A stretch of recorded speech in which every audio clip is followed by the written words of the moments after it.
10th standard മാത്സിലെ 8ാമത്തെ ചാപ്റ്ററായ tangents എന്ന ചാപ്റ്ററിൽ circle touching A line, വരയെ തൊടുന്ന വട്ടം എന്നുള്ള ഭാഗമാണ് എക്സ്പ്ലെയിൻ ചെയ്യുന്നത്. മുമ്പത്തെ ക്ലാസ്സിൽ നമ്മൾ ഒരു സർക്കിളിന് തൊടുന്ന ലൈനിനെ കുറിച്ച് പഠിച്ചു, അതായത് ടാൻജന്റ്.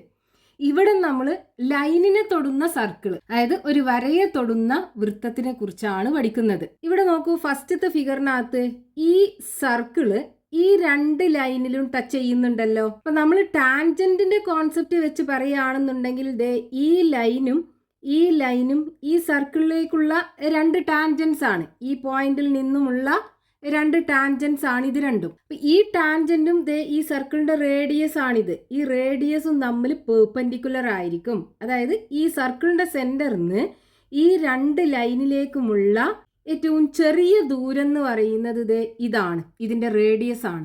റേഡിയസും ടാൻജന്റും തമ്മിൽ പെർപെൻഡിക്കുലർ ആയിരിക്കും. ഇനി ഇതേപോലെ നമ്മൾ വേറെ സർക്കിൾസ് വരയ്ക്കുകയാണെന്നുണ്ടെങ്കിൽ, അതായത് ഈ രണ്ട് ലൈനിനെയും ടച്ച് ചെയ്യുന്ന രീതിയിൽ വേറെ സർക്കിൾസ് ഇതുപോലെ വരയ്ക്കുകയാണെന്നുണ്ടെങ്കിൽ ആ സർക്കിളിന്റെ ഒക്കെ സെന്റർ ഒരേ ലൈനിലായിട്ട് നമുക്ക് കാണാൻ പറ്റും. അതായത് ഈ ലൈനിൽ നിന്ന് ഈ രണ്ട് ലൈനിലേക്കുമുള്ള ഡിസ്റ്റൻസ് സെയിം ആയിരിക്കും. ഇവിടെ നോക്കൂ, ഈ സർക്കിളിന്റെ സെന്ററിന് ഈ രണ്ട് ലൈനിക്കുമുള്ള ഷോർട്ടസ്റ്റ് ഡിസ്റ്റൻസ് എന്ന് പറയുന്നത് സർക്കിളിന്റെ റേഡിയസ് ആണ്. രണ്ടും ഈക്വൽ ആണ്. അതേപോലെ ഈ ലൈനിലുള്ള ഏതൊരു പോയിന്റ് എടുക്കുകയാണെന്നുണ്ടെങ്കിലും ആ പോയിന്റിൽ നിന്ന് ഈ രണ്ട് ലൈനിലേക്കുമുള്ള ഡിസ്റ്റൻസ് ഈക്വൽ ആയിരിക്കും. അപ്പോൾ നമ്മൾ ഈ രണ്ട് ലൈനിനെയും ടച്ച് ചെയ്ത് പോകുന്ന ഏത് സർക്കിൾ വരയ്ക്കുകയാണെന്നുണ്ടെങ്കിലും ആ സർക്കിളിൻ്റെ ഒക്കെ സെൻറ്റർ കിടക്കുന്നത് ഈ ലൈനിലായിരിക്കും. ആ സർക്കിളിൻ്റെ ഒക്കെ സെൻറ്ററിന്ന് ഈ രണ്ട് ലൈനിക്കുമുള്ള ഷോർട്ടസ്റ്റ് ഡിസ്റ്റൻസ് എന്ന് പറയുന്നത് സർക്കിളിൻ്റെ റേഡിയസ്, അത് ഈക്വൽ ആയിരിക്കും. അതായത് ഈ ബ്ലൂ ലൈന് ഈ രണ്ട് റെഡ് ലൈനിൽ നിന്നും ഈക്വൽ ഡിസ്റ്റൻസിലാണെന്ന് പറയുമ്പോൾ ഈ ബ്ലൂ ലൈൻ എന്തായിരിക്കും? ഈ ആംഗിളിൻ്റെ ആംഗിൾ ബൈസെക്ടർ ആയിരിക്കും. ഇവിടെ ഈ ബ്ലൂ ലൈന് ഈ ആംഗിളിനെ രണ്ട് ഈക്വൽ ആംഗിൾസ് ആക്കിയിട്ട് ബൈസെക്ട് ചെയ്യും. അപ്പോൾ ഈ ഒരു കോൺസെപ്റ്റ് നമ്മൾ യൂസ് ചെയ്തിട്ട് നമുക്കൊരു ട്രയാങ്കിളിൻ്റെ 3 സൈഡ്സിലും ടച്ച് ചെയ്ത് പോകുന്ന രീതിയിൽ സർക്കിൾ വരച്ചെടുക്കാൻ പറ്റും. ഇവിടെ നോക്കൂ, നമുക്ക് ഈ സർക്കിൾ എടുക്കുകയാണെന്നുണ്ടെങ്കിൽ ഈ സർക്കിൾ ഈ ലൈനിനെയും ടച്ച് ചെയ്യുന്നില്ലേ? അതായത് ഈ രണ്ട് സൈഡിലും ഈ സർക്കിൾ ടച്ച് ചെയ്യുന്നുണ്ട്. അപ്പോൾ ഈ സർക്കിളിൻ്റെ സെൻറ്റർ കിടക്കുന്നത് എവിടെയായിരിക്കും? ഇതിൻ്റെ ആംഗിൾ ബൈസെക്ടറിലായിരിക്കും. അതേപോലെ നോക്കൂ, ഈ സൈഡിലും ടച്ച് ചെയ്യുന്നുണ്ട്. അപ്പോൾ ഇതിൻ്റെ സെൻറ്റർ കിടക്കുന്നത് ഈ ആംഗിളിൻ്റെ ആംഗിൾ ബൈസെക്ടറിലായിരിക്കും. അപ്പോൾ നമുക്ക് ഇതുപോലെ ഒരു ട്രയാങ്കിളിനകത്ത് അതിൻ്റെ 3 സൈഡ്സിലും ടച്ച് ചെയ്ത് പോകുന്ന രീതിയിൽ ഒരു സർക്കിൾ വരയ്ക്കണം എന്നുണ്ടെങ്കിൽ ആ സർക്കിളിൻ്റെ സെൻറ്റർ അറിയാൻ എന്ത് ചെയ്താൽ മതി?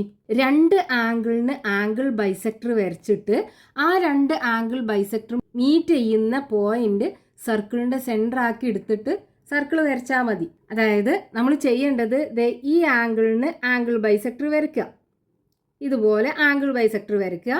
അതേപോലെ അടുത്തത് ഈ ആംഗിളിനും ആംഗിൾ ബൈസെക്ടർ വരയ്ക്കുക. അപ്പോൾ ഈ ആംഗിൾ ബൈസെക്ടർ നോക്കൂ, ഇവിടെ മീറ്റ് ചെയ്യുന്നുണ്ടല്ലോ. അതായത് ഈ സർക്കിൾ എന്ത് ചെയ്യുന്നുണ്ട്? ഈ 3 സൈഡ്സിലും ടച്ച് ചെയ്യുന്നുണ്ട്. അപ്പോൾ ഈ രണ്ട് സൈഡിലും ടച്ച് ചെയ്യണം എന്നുണ്ടെങ്കിൽ ഈ ലൈനിലായിരിക്കും അതിന്റെ സെന്റർ കിടക്കുക, അതായത് ആ സർക്കിളിന്റെ സെന്റർ കിടക്കുക. ഇനി ഈ രണ്ട് സൈഡിലും ടച്ച് ചെയ്യണം എന്നുണ്ടെങ്കിൽ ആ സർക്കിളിന്റെ സെന്റർ കിടക്കുന്നത് ഈ ആംഗിൾ ബൈസെക്ടറിലായിരിക്കും. അപ്പൊ രണ്ട് ആംഗിൾ ബൈസെക്ടറിലും കിടക്കണം എന്നുണ്ടെങ്കിൽ ഇത് രണ്ടും മീറ്റ് ചെയ്യുന്ന പോയിന്റിലായിരിക്കുമല്ലോ ഈ സർക്കിളിന്റെ സെന്റർ വരിക. അപ്പോൾ നമ്മൾ ഒരു ട്രയാങ്കിളിന്റെ രണ്ട് ആംഗിളിന്റെ ആംഗിൾ ബൈസെക്ടർ വരച്ചു കഴിഞ്ഞാൽ നമുക്ക് ആ സർക്കിളിന്റെ സെന്റർ കിട്ടും. ഇനി സെന്റർ കിട്ടിക്കഴിഞ്ഞാൽ നമുക്ക് റേഡിയസ് അറിയണം സർക്കിൾ വരക്കണം എന്നുണ്ടെങ്കിൽ. അപ്പോൾ റേഡിയസ് അറിയാൻ എന്ത് ചെയ്യുക? ഈ സെന്ററിന് ഈ 3 സൈഡ്സിൽ ഏതെങ്കിലും ഒരു സൈഡിലേക്ക് പെർപെൻഡിക്കുലർ വരയ്ക്കുക. അപ്പോൾ നമ്മൾ ഈ ലൈനിലേക്ക് പെർപെൻഡിക്കുലർ വരയ്ക്കുകയാണെന്നുണ്ടെങ്കിൽ ഈ പെർപെൻഡിക്കുലറിൻ്റെ ലെങ്ത് ആയിരിക്കും ഈ സർക്കിളിൻ്റെ റേഡിയസ് എന്ന് പറയുന്നത്. അപ്പോൾ നമ്മൾ ഇത് സെൻറ്റർ ആക്കി എടുത്തിട്ട് ഇത് റേഡിയസും ആക്കി എടുത്തിട്ട് ഇതുപോലെ നമ്മൾ സർക്കിൾ വരച്ചു കഴിഞ്ഞാൽ ആ സർക്കിള് ഈ ട്രയാങ്കിളിൻ്റെ 3 സൈഡ്സിലും ടച്ച് ചെയ്യും. ഇങ്ങനെ ഒരു ട്രയാങ്കിളിൻ്റെ 3 സൈഡ്സിലും ടച്ച് ചെയ്യുന്ന രീതിയിൽ ട്രയാങ്കിളിനകത്ത് വരക്കുന്ന സർക്കിളിനെ നമ്മൾ ഇൻ സർക്കിൾ അഥവാ അന്തർവൃത്തം എന്ന് പറയും. ഈ സർക്കിളിന്റെ സെന്ററിനെ അന്തർവൃത്ത കേന്ദ്രം എന്ന് പറയും. ഇതുപോലെ നമ്മൾ മുമ്പ് സർക്കം സർക്കിൾ പഠിച്ചിട്ടുണ്ട്. സർക്കം സർക്കിൾ എന്ന് പറഞ്ഞാൽ എന്താണ്? ഒരു ട്രയാങ്കിളിൻ്റെ 3 വെർട്ടെക്സിലൂടെയും പാസ് ചെയ്യുന്ന സർക്കിളിനെയാണ് നമ്മൾ അതിൻ്റെ സർക്കം സർക്കിൾ എന്ന് പറയുന്നത്. ഇവിടെ ട്രയാങ്കിൾ സർക്കിളിനകത്താണ്, ഇവിടെയാണെന്നുണ്ടെങ്കിൽ സർക്കിൾ ട്രയാങ്കിളിനകത്താണ്. അപ്പം ഇതിനെ നമ്മൾ ഇൻ സർക്കിൾ എന്ന് പറയും. അപ്പം ഇനി നമുക്ക് ഇതേപോലെ ഈ ട്രയാങ്കിളിനൊരു ഇൻ സർക്കിൾ വരച്ച് നോക്കാം, അന്തർവൃത്തം വരച്ച് നോക്കാം. അപ്പൊ അതിന് നമ്മൾ ചെയ്യേണ്ടത് ഈ ആംഗിളിനും ഈ ആംഗിളിനും ആംഗിൾ ബൈസെക്ടർ വരക്കണം. അപ്പൊ ഇവിടെ നമ്മൾ ആംഗിൾ ബൈസെക്ടർ വരക്കണം. അപ്പൊ ആംഗിൾ ബൈസെക്ടർ വരക്കാൻ നമ്മൾ ചെയ്യേണ്ടത് ഈ ആംഗിളിനല്ലേ ആദ്യം ആംഗിൾ ബൈസെക്ടർ വരക്കേണ്ടത്. അപ്പൊ ഇവിടെ കോമ്പസ് വെച്ചിട്ട് ഈ 2 ലൈനിലും ആർക്ക് വരയ്ക്കുക, ടച്ച് ചെയ്യുന്ന രീതിയിൽ ആർക്ക് വരയ്ക്കുക. ഇതുപോലെ ആർക്ക് വരയ്ക്കുക. എന്നിട്ട് ഈ ആർക്ക് ഈ സൈഡിൽ മീറ്റ് ചെയ്യുന്ന ഈ പോയിന്റ് ഉണ്ടല്ലോ, ആ പോയിന്റിൽ കോമ്പസ് കുത്തിയിട്ട് ഇതുപോലെ ഒരു ആർക്ക് വരച്ചെടുക്കുക. ഇനി അതേ ഡിസ്റ്റൻസിൽ ഈ പോയിന്റിലും കോമ്പസ് കുത്തിയിട്ട് ഇങ്ങനൊരു ആർക്ക് വരച്ചെടുക്കുക. ഇനി ഈ 2 ആർക്കുകളും ഇന്റർസെക്റ്റ് ചെയ്യുന്ന പോയിന്റ് ഈ വെർട്ടെക്സിലേക്ക് ജോയിൻ ചെയ്യിപ്പിക്കുക. അപ്പൊ നമുക്ക് ഈ ആംഗിളിനുള്ള ആംഗിൾ ബൈസെക്ടർ കിട്ടി. ഇനി ഇതേപോലെ ഈ ആംഗിളിനും ആംഗിൾ ബൈസെക്ടർ വരക്കണം. അപ്പോൾ ഇവിടെ കോമ്പസ് വെച്ചിട്ട് ഈ 2 സൈഡിലും ടച്ച് ചെയ്യുന്ന രീതിയിൽ ആർക്ക് വരയ്ക്കുക. എന്നിട്ട് ഈ ആർക്ക് ഈ 2 സൈഡിലും മീറ്റ് ചെയ്യുന്ന പോയിന്റിൽ നിന്ന് ഇതുപോലെ ആർക്ക് വരയ്ക്കുക. ഈ പോയിന്റിൽ നിന്നും അതേ ഡിസ്റ്റൻസിൽ ഇവിടെയും ആർക്ക് വരച്ച് കട്ട് ചെയ്യിപ്പിക്കുക. ഇനി ഈ 2 ആർക്കുകളും ഇന്റർസെക്റ്റ് ചെയ്യുന്ന പോയിന്റിൽ നിന്ന് ഈ ട്രയാങ്കിളിന്റെ ഈ വെർട്ടെക്സിക്ക് ജോയിൻ ചെയ്യിപ്പിക്കുക. ഇപ്പൊ ഇവിടെ നോക്കൂ, നമുക്ക് ഈ 2 ആംഗിൾ ബൈസെക്ടറും മീറ്റ് ചെയ്യുന്ന പോയിന്റ് ഇവിടെ കിട്ടിയാലോ. അതായത് നമ്മളെ ഈ ഇൻ സർക്കിളിന്റെ സെന്റർ നമുക്ക് കിട്ടി. ഇനി റേഡിയസും കൂടെ അറിയണം. അപ്പൊ റേഡിയസ് അറിയണം എന്നുണ്ടെങ്കിൽ നമ്മൾ എന്ത് ചെയ്യണം, ഈ സെന്ററിന്ന് ഈ 3 സൈഡ്സിൽ ഏതെങ്കിലും ഒരു സൈഡിലേക്ക് പെർപെൻഡിക്കുലർ വരയ്ക്കുക. നമുക്ക് എന്ത് ചെയ്യാം, ഈ ബേസിലേക്ക് പെർപെൻഡിക്കുലർ വരയ്ക്കാം. അപ്പൊ അതിന് നമ്മൾ ചെയ്യേണ്ടത് ഈ സെറ്റ് സ്ക്വയറിന്റെ ഒരു പെർപെൻഡിക്കുലർ സൈഡ് ഈ സൈഡിനെ കോയിൻസൈഡ് ചെയ്യുന്ന രീതിയിൽ ഇതുപോലെ വെക്കുക. രണ്ടാമത്തെ പെർപെൻഡിക്കുലർ സൈഡ് ഈ സെന്ററിലൂടെ പാസ് ചെയ്യണം, ഈ പോയിന്റിലൂടെ പാസ് ചെയ്യണം. എന്നിട്ട് ഇവിടെ നിന്ന് ഇങ്ങോട്ട് പെർപെൻഡിക്കുലർ വരച്ചെടുക്കുക. അപ്പം ഈ പെർപെൻഡിക്കുലറിന്റെ ലെങ്ത് ആയിരിക്കും ഈ ഇൻ സർക്കിളിന്റെ റേഡിയസ് ആയിട്ട് വരിക. ഇനി ആ റേഡിയസ് കോമ്പസ് വെച്ച് മെഷർ ചെയ്തിട്ട് സർക്കിൾ വരച്ചെടുക്കുക.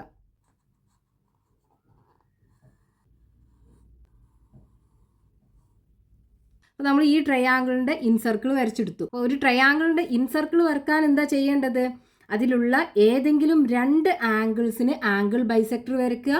എന്നിട്ട് ആ 2 ആംഗിൾ ബൈസെക്ടറും മീറ്റ് ചെയ്യുന്ന പോയിന്റ് സർക്കിളിന്റെ സെന്റർ ആക്കി എടുക്കുക. സർക്കിളിന്റെ റേഡിയസ് കാണാൻ എന്ത് ചെയ്യണം, ആ സെന്ററിന്ന് 3 സൈഡ്സിൽ ഏതെങ്കിലും ഒരു സൈഡിലേക്ക് പെർപെൻഡിക്കുലർ വരയ്ക്കുക. എന്നിട്ട് ആ പെർപെൻഡിക്കുലറിന്റെ ലെങ്ത് റേഡിയസ് ആക്കി എടുത്തിട്ട് സർക്കിൾ വരച്ചു കഴിഞ്ഞാൽ ആ സർക്കിൾ ഈ ട്രയാങ്കിളിന്റെ 3 സൈഡ്സിലൂടെയും പാസ് ചെയ്യും. നമുക്ക് ആ ട്രയാങ്കിളിന്റെ ഇൻ സർക്കിൾ കിട്ടും. ഇനി ഇവിടെ നോക്കൂ, നമ്മളൊരു ട്രയാങ്കിളിന്റെ ഇൻ സർക്കിൾ എങ്ങനെയാണ് വരയ്ക്കുന്നത് എന്ന് പഠിച്ചു. ഏതെങ്കിലും 2 ആംഗിൾസിന് ആംഗിൾ ബൈസെക്ടർ വരച്ചിട്ട് അത് മീറ്റ് ചെയ്യുന്ന പോയിന്റ് സെന്റർ ആക്കി എടുത്ത് ഏതെങ്കിലും ഒരു സൈഡിലേക്ക് പെർപെൻഡിക്കുലർ വരച്ച് ആ പെർപെൻഡിക്കുലറിന്റെ ലെങ്ത് റേഡിയസും ആക്കി എടുത്തിട്ട് സർക്കിൾ വരച്ചാൽ മതി. അപ്പൊ ഈ ട്രയാങ്കിളിന്റെ 3 ആംഗിൾ ബൈസെക്ടറും മീറ്റ് ചെയ്യുന്നത് ഈ ഇൻ സർക്കിളിന്റെ സെന്ററിലായിരിക്കും. ഇനി നമുക്ക് ഈ ഇൻ സർക്കിളിന്റെ റേഡിയസും ഈ ട്രയാങ്കിളിന്റെ ഏരിയയും തമ്മിലുള്ള ഒരു റിലേഷൻ ഉണ്ടാക്കിയെടുക്കണം. അപ്പൊ അതിന് നമുക്ക് എന്ത് ചെയ്യാം, ഈ ട്രയാങ്കിളിനെ 3 ട്രയാങ്കിൾസ് ആക്കി ഡിവൈഡ് ചെയ്യാം. അതായത് ഈ ആംഗിൾ ബൈസെക്ടർ വരച്ചിട്ട് ട്രയാങ്കിളിനെ 3 ട്രയാങ്കിൾസ് ആക്കി ഡിവൈഡ് ചെയ്യാം. ഇതുപോലെ ഇതിനെ 3 ട്രയാങ്കിൾസ് ആക്കി ഡിവൈഡ് ചെയ്തു. നമുക്ക് ആദ്യം ഈ വലിയ ട്രയാങ്കിളിന് ട്രയാങ്കിൾ ABC എന്ന് പേര് കൊടുക്കാം. ഈ സർക്കിളിന്റെ സെന്റർ ഉണ്ടല്ലോ, ഇൻ സർക്കിളിന്റെ സെന്റർ, അത് O ആക്കി എടുക്കാം. അപ്പോൾ ഇവിടെ നമ്മൾ 3 ട്രയാങ്കിൾസ് ആക്കി ഡിവൈഡ് ചെയ്തു. ട്രയാങ്കിൾ AOBയും ട്രയാങ്കിൾ BOCയും ട്രയാങ്കിൾ AOCയും. ഈ 3 ട്രയാങ്കിളിൻ്റെയും കൂടെ ഏരിയ ആഡ് ചെയ്ത് കഴിഞ്ഞാൽ നമുക്ക് ഈ ട്രയാങ്കിൾ ABCയുടെ ഏരിയ അല്ലേ കിട്ടുക. അതായത് ഏരിയ ഓഫ് ട്രയാങ്കിൾ ABC നമുക്ക് A ആക്കി എടുക്കാം. ഏരിയ ഓഫ് ട്രയാങ്കിൾ ABCയുടെ ഏരിയ നമുക്ക് A ആക്കിയെടുക്കാം. A ഈക്വൽ ടു ഈ 3 ട്രയാങ്കിളിൻ്റെയും കൂടെ ഏരിയ ആഡ് ചെയ്തത്, അതായത് ഏരിയ ഓഫ് ട്രയാങ്കിൾ, ആദ്യത്തെ triangle BOC plus area of triangle A O C, രണ്ടാമത്തെ triangle A O C plus area of മൂന്നാമത്തെ triangle A O B, triangle A O B. ഈ വലിയ ട്രയാങ്കിൾ എ ബി സിയുടെ area എന്ന് പറയുന്നത് ഈ 3 ചെറിയ ട്രയാങ്കിളിൻ്റെയും കൂടെ ഏരിയ ആഡ് ചെയ്തതാണ്. ഇനി നമുക്ക് എന്ത് ചെയ്യാം, ഈ side B C A length ആക്കി എടുക്കാം. ബി സിയുടെ ലെങ്ത് എ ആക്കി എടുത്തു.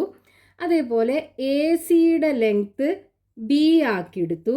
ഈ എ ബിയുടെ ലെങ്ത് ഒരു സിയു ആക്കിയെടുക്കാം. അതായത് 3 സൈഡ്സും എയും ബിയും സിയും ആക്കിയെടുത്തു. ഇനി ഇതിൻ്റെ പെരിമീറ്റർ എന്ന് പറയുന്നത് എന്തായിരിക്കും? പെരിമീറ്റർ ഇസ് ഈക്വൽ ടു 3 സൈഡും കൂടെ ആഡ് ചെയ്തതല്ലേ, അതായത് എയും ബിയും സിയും കൂടെ ആഡ് ചെയ്തതാണ് ഈ ട്രയാങ്കിൾ എ ബി സിയുടെ പെരിമീറ്റർ എന്ന് പറയുന്നത്. ഇനി ഇതിൻ്റെ സെമി പെരിമീറ്റർ എന്ന് പറഞ്ഞാൽ ഇതിൻ്റെ പകുതി, അതായത് പെരിമീറ്ററിൻ്റെ പകുതിയാണ് സെമി പെരിമീറ്റർ എന്ന് പറയുന്നത്.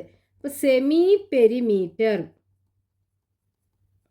ഇതിനെ നമ്മൾ എസ് വെച്ചിട്ടാണ് ഡിനോട്ട് ചെയ്യുക. S is equal to A plus B plus C divided by 2. അതായത് പെരിമീറ്ററിൻ്റെ പകുതിയാണ് സെമി പെരിമീറ്റർ എസ് എന്ന് പറയുന്നത്. അതായത് ഈ ട്രയാങ്കിൾ എ ബി സിയുടെ ചുറ്റളവിൻ്റെ പകുതിയാണ് എസ് എന്ന് പറയുന്നത്. ഇനി നമുക്ക് ഈ ഓരോ ട്രയാങ്കിളിൻ്റെയും ഏരിയ ഫോർമുല വെച്ചിട്ട് എഴുതണം. അപ്പോൾ ഇവിടെ area A is equal to, അതായത് ഈ വലിയ ട്രയാങ്കിൾ എ ബി സിയുടെ ഏരിയ ഈസ് ഈക്വൽ ടു ഈ ഓരോ ചെറിയ ട്രയാങ്കിളിൻ്റെയും ഏരിയ ആഡ് ചെയ്യുക. അപ്പോൾ ഈ ട്രയാങ്കിളിൻ്റെ ഏരിയ കാണാനുള്ള ഫോർമുല എന്താണ്? Half into base into height.